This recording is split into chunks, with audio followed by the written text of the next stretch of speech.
Hi friends, welcome to Lalitha channel. Cabbage 65 మనం ఇంట్లో సింపుల్గా 15 నిమిషాలు చేసుకునే 65. నేనైతే ఇక ఈ కప్పుతోనైతే 2 కప్పులు అయితే క్యాబేజీ ముక్కలు అయితే తీసుకున్నాను, సన్నగా కట్ చేసుకొని. ఒక పెద్ద బౌల్ తీసుకొని బౌల్లోకి వేసుకున్నాను. ఈ కప్పుతోని హాఫ్ కప్ ఏమో శనగపిండి, ఒక కప్ ఏమో కార్న్ఫ్లవర్ వేసుకున్నాను, ఒక స్పూన్ ఏమో పచ్చికారం వేసుకున్నాను. కారం వేసుకొని నెక్స్ట్ ఒక హాఫ్ టీ స్పూన్ ఏమో సాల్ట్ వేసుకొని తక్కువ వాటర్ వేసుకొని కలుపుకున్నాం. ఎందుకంటే క్యాబేజీ వాటర్ కాబట్టి మనం ఎక్కువగా వాటర్ వేయకూడదు. అందుకోసం లైట్గా ఒక 2 స్పూన్లు వేసుకొని మళ్ళీ ఒక 2 స్పూన్లు వేసుకున్నాను.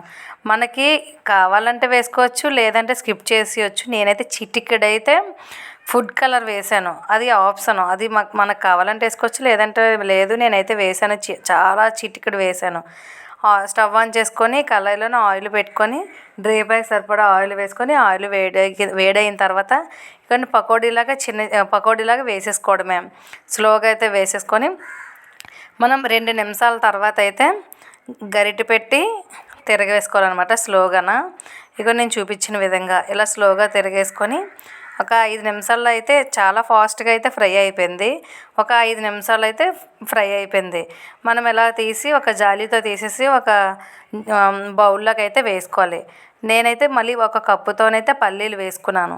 అదండి శనగ పలుకులు అంటారు కదా, శనగ పలుకులు వేసుకొని బాగా ఫ్రై చేసుకున్నాను. అవిని బాగా ఫ్రై అయిపోయాక అవి కూడా ఈ 65 చేసాం కదా ఫ్రై మీద వేసేసుకొని నెక్స్ట్ ఏమో ఒక హాఫ్ కప్ ఏమో కరివేపాకు వేసుకొని ఈ కరివేపాకు కూడా బాగా ఫ్రై చేసుకున్నాను.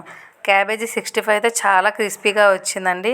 మన ఛానల్ సబ్స్క్రైబ్ చేసుకోండి, లైక్ చేయండి, కామెంట్ చేయండి ఫ్రెండ్స్.